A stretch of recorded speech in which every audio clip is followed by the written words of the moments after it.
our number, I think 23% of our patients have diabetes that have come to the hospital. I think it may be a teeny bit higher than that because sometimes it doesn't get added to their chart. But it says it's present in 10% of all discharges, but I just told you ours is around 23%. I think when you would combine all the children's hospitals and all the kind of subspecialty hospitals that are out there, it probably does equal to about 10%. Here at Christ, I think we have a high number because we're the heart hospital, and a lot of cardiac patients have diabetes. It says 4.6 million patients are affected. It complicates every illness that a patient might have. If you're a non-diabetic and come in with that same thing that a patient with diabetes comes in with, the diabetic patient's going to struggle with it a lot more. It's present in 29% of all cardiac surgery patients. The dollar amount associated with diabetes is phenomenal. You can go out and look it up. There are a lot of, this may not even be the most current, but there's a lot of dollars wrapped around diabetes. And then 1 to 3 day longer stay. So if I didn't have diabetes and I came in with a heart attack, the guy next to me in the next room has diabetes, came in with a heart attack, he's the same age, blah, blah, blah, as I am, everything's the same except for that. We would expect him to stay 1 day to 3 days longer. Everybody out there is working on narrowing that gap to squish that because we want that patient to look more like a non-diabetic, okay? It will never be equal, a non-diabetic will never be equal to somebody with diabetes, but we want to narrow that gap. Instead of it being 3 days longer, we could be 1 day longer. What's going to make the difference is that these people come in healthier, they've been taking care of themselves at home, and that they get good care here at the hospital. So we're going to talk about taking care of those patients. So every patient on admission should have an identifier that says they have diabetes. Here at Christ, we would have it either on the problem list or the history.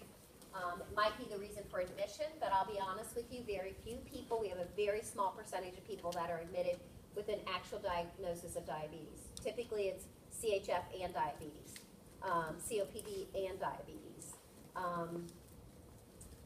stroke and diabetes. So there's usually something at the top and diabetes. And usually the thing at the top is a complication from the diabetes, okay? So it should be documented on the chart. We should always know what kind of diabetes our patient has. If we're taking care of somebody, I should always know what kind of diabetes that patient has. It's going to help me take better care of them. If they're a type 1, I'm never going to hold any, should never hold insulin anyway, but insulin to them, you could put a patient into serious harm if you hold a dose of insulin on a type 1.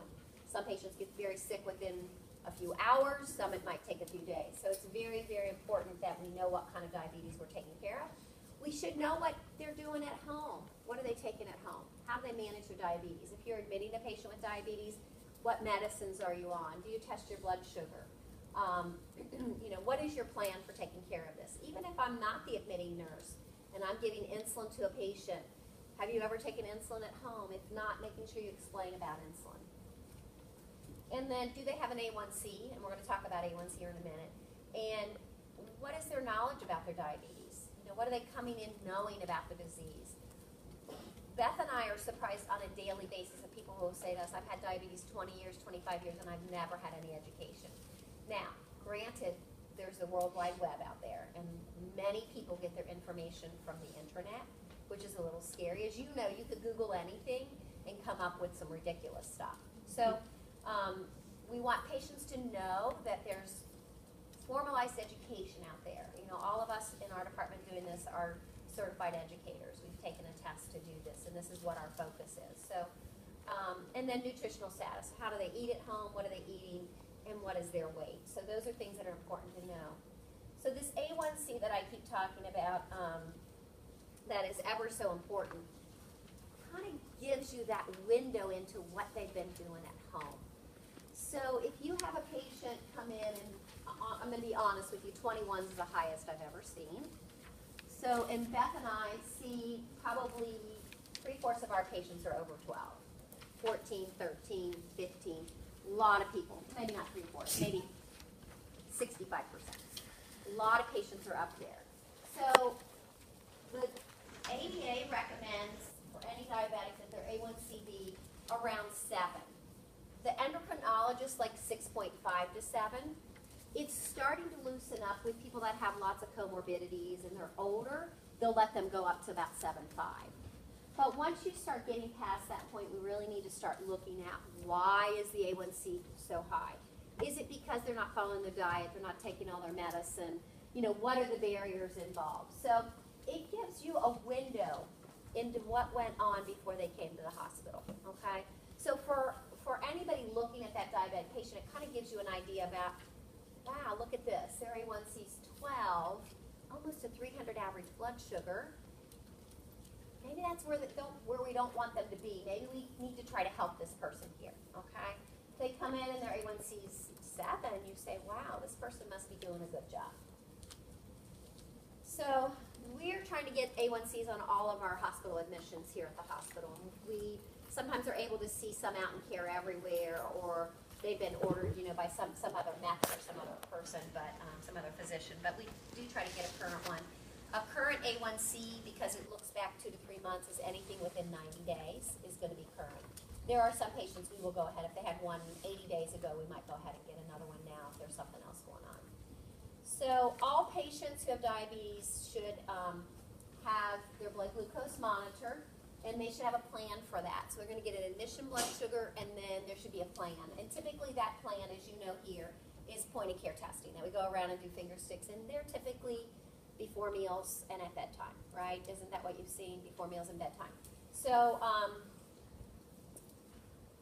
the monitoring that we're doing, sometimes what will happen is people will say, well, they're not eating, so I'm not going to get a blood test. It was ordered before meal. They're not eating lunch. They're NPO for a test, so I'll just skip that. In fact, we do still want to do that blood sugar. It is important. When we're monitoring blood sugars, we do need to keep in mind, you know, what their eating status is. If they're on TPN, are we carb counting? What are we doing with that patient? What's that blood sugar correlated with? And so if you're the PCA doing that, you want to talk to the nurse to make sure you get the right timing down. The things that are also going to affect those blood sugars are going to be steroids, and I mentioned that before. They can send a non-diabetic's blood sugars through the roof, and somebody with diabetes, definitely their blood sugars are going to elevate. And then, you know, what are they taking, insulin or orals? And then if they have diabetic ketoacidosis, it'd be important to know that, which we'll talk about. So DKA is what it's called, and it typically occurs in type 1 patients. These people are going to come through the emergency room typically and then go to ICU. So it typically occurs in type 1. These are people who have type 1 diabetes, they didn't take their insulin, or they're pump kids, or typically involves not taking insulin for these people. Some people can miss one dose and get in trouble. Some people miss a couple days and get in trouble. But once they stop taking their insulin, their blood sugars rise dramatically. They have no energy source. It's life-threatening. It says there's a shortage of insulin. And your body actually switches to burning fat. You can no longer use that glucose, available glucose in your bloodstream for energy. So your body starts burning fats. People lose weight. The end product is these ketones that get put in the blood, making people very acidotic. And so people are very sick when they come in. Sometimes this is the admission or the diagnosis, the time we diagnose somebody is they came in DKA. Sometimes it's somebody that's had diabetes 20 years. They were diagnosed at 5. We have some people that are here multiple times with DKA because they don't do a good job taking care of their diabetes. Other people, maybe it's, you know, every couple of years they get DKA. The other time this happens for these type 1s is if they're sick. They got the flu, and last year we had a lot of flu patients in, and if they get the flu, they're going to need a lot more insulin, and sometimes people don't give that extra insulin and they get into trouble. So Beth and I usually on DKA patients, we pretty much get consults on every one of those. So this is pretty complicated about the Ion Gap, and unless you're working probably in, you know, the ICU setting, you won't really need to know this. But there is a correlation between sodium chloride and the bicarbonate, and an Ion Gap is usually it's 8 to 12, and anything over 12 means you have DKA. Here at Christ, we do not do IV insulin any place, but they would start it in the ER, and those patients would be moved typically to medical ICU on the 7th floor.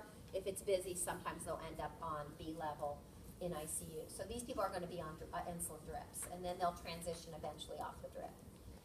So for inpatient glycemic control, this is probably more important even than the DKA, because unless you're working in ICU, you're not going to see that.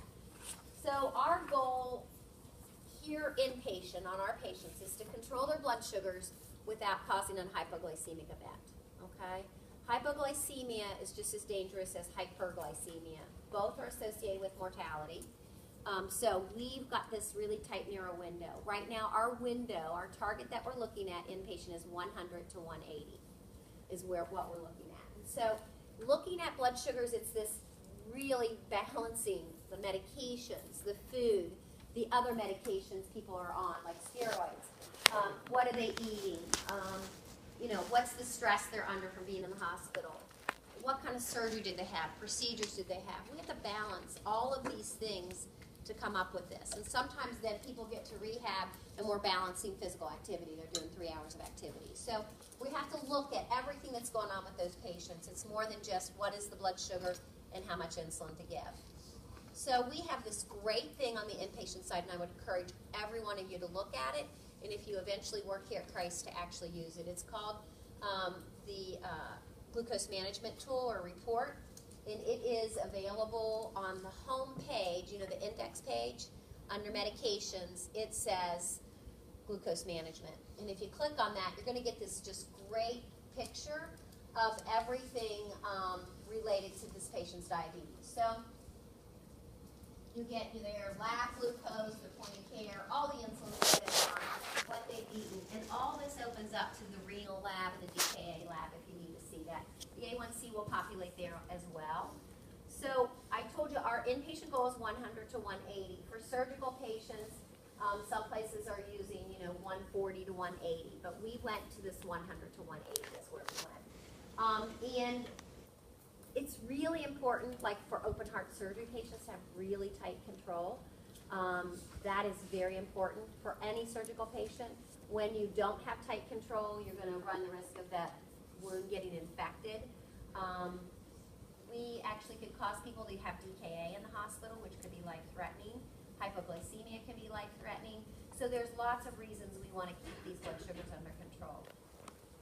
So we don't use orals, I told you that. The recommendation here at Christ is to use what's called basal bolus insulin. So we want to understand a little bit more about how basal bolus insulin works, because you're taking care of one of these patients that if they're on basal bolus, you need to know how all these insulins they all work together. So the basal part of the insulin is a long-acting insulin. We say it lasts 24 hours, okay? There's 2 of those insulins on the market right now. One is called Lantus, and that's the preferred insulin here at Christ Hospital. Most of your patients will be on Lantus. We also have Levemir available. It's not preferred, but if you came in on Levemir, then we would probably leave you on Levemir. Okay, they're both in the long-acting class. I think our endocrinologists feel Lantus might last a little longer. They both say they're 24-hour insulins, but a lot of patients on Levemir do twice-a-day dosing. So even though I'm saying it's a 24-hour insulin, there are people that are on Lantus twice a day, Levemir twice a day. I've had somebody on Lantus 3 times a day. So it depends on their need. These people are usually the resistant to insulin kind of patients. They need more higher doses. The insulin pen available right now only goes to 80. So if your patient needs 100 units of Lantus, probably we're going to split that and do 50 and 50, okay, into 2 injections. So Lantus is a drizzle of insulin. It just drizzles. It's in the background. It's in the background. Basal's just kind of in the background. It's just drizzling all the time. And then we use a bolus insulin or a rapid-acting insulin. We use Humalog here as the preferred insulin, but there's also Novolog and Apidra are the other 2 on the market. And it's exactly what it is. It's a bolus of insulin. It's a surge of insulin associated with meals. So this bolus insulin is really the one you're going to be pairing with meals. It really has 2 jobs. It helps cover the carbohydrates that turn into sugar in the meal, and it also helps to bring down the blood sugar. So it's a mealtime insulin, and it also can be used to bring down high blood sugars, okay? So we give it breakfast, lunch, and dinner, associated usually with a blood sugar and some food, okay? And then we might give some at bedtime if somebody's blood sugar's a little bit too high. This insulin, does anybody know how long it lasts?